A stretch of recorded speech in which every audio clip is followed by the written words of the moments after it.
Hi friends, ഒരുപക്ഷേ നമ്മളിപ്പോൾ ഏറ്റവും അധികം വായിക്കുന്ന പത്രവാർത്ത എന്ന് പറയുന്നത് മയക്കുമരുന്നിന് അടിമപ്പെട്ട യുവതലമുറ കാട്ടിക്കൂട്ടുന്ന ക്രൂരകൃത്യങ്ങളുടെ നീണ്ട പരമ്പരയാണ്. ജന്മം നൽകിയ മാതാപിതാക്കളെ തല്ലിക്കൊല്ലുന്ന മക്കൾ, അങ്ങനെ എന്തെല്ലാം സംഭവങ്ങൾ. പക്ഷെ നമ്മൾ ഓർക്കണം, ഉമ്മൻചാണ്ടി സർക്കാർ മദ്യനിരോധനം കൊണ്ടുവരാൻ ശ്രമിച്ചപ്പോ, ബാറുകൾ പൂട്ടിയപ്പോ അന്ന് ഇടതുപക്ഷം പറഞ്ഞു സമ്പൂർണ്ണ മദ്യനിരോധനം വന്നാൽ അത് മയക്കുമരുന്നിന്റെ വ്യാപനത്തിന് കാരണമായി തീരും, അത് മദ്യത്തേക്കാൾ അപകടകരമാണ്, അതുകൊണ്ട് മദ്യനിരോധനമല്ല മദ്യവർജനമാണ് തങ്ങളുടെ ലക്ഷ്യമെന്ന് ഇടതുപക്ഷം പറഞ്ഞിരുന്നു. ആ ഇടതുപക്ഷം അധികാരത്തിൽ വന്നു. എല്ലാ മുക്കിലും മൂലയിലും ബ്യൂറേജ് സ്റ്റോറുകൾ വന്നു. മദ്യം സുലഭമായി ലഭിച്ചു.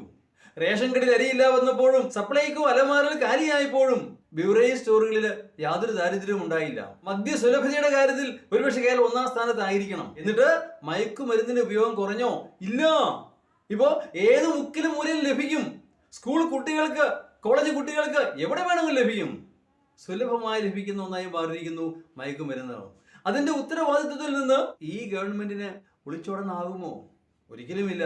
മയക്കുമരുന്ന് ഇത്രയേറെ അമിതമായി ഉപയോഗിക്കപ്പെടുമ്പോ അതിന്റെ ധാർമ്മിക ഉത്തരവാദിത്തത്തിൽ നിന്ന് ഒളിച്ചോടുവാൻ ഈ ഗവൺമെന്റിനാവുകയില്ല.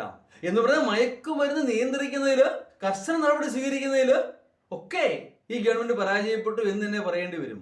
ഒരുപക്ഷെ ആരെങ്കിലും ഇങ്ങനെ ആരോപിച്ച ഉടനെ പറയും, മുൻ ഗവൺമെന്റ് കാലത്ത് കൂടുതൽ ഉണ്ടായിരുന്നു, അതിനു മുമ്പുള്ള ഗവൺമെന്റ് കാലത്ത് അതിനേക്കാൾ കൂടുതൽ ഉണ്ടായിരുന്നു, ഞങ്ങളാണ് ഏറ്റവും ബെസ്റ്റ്. അത് തന്നെ പ്രതിരോധ മാർഗം. അല്ലാതെ ക്രിയാത്മകമായ ഒരു നടപടിക്രമവും ഇതുവരെയും സ്വീകരിച്ചതായോ ഇനി സ്വീകരിക്കാൻ സാധ്യതയുള്ളതായോ ഞാൻ കരുതുന്നില്ല. ആരോട് പറയാൻ ഇതൊക്കെ? ഒരു ബലവുമില്ല.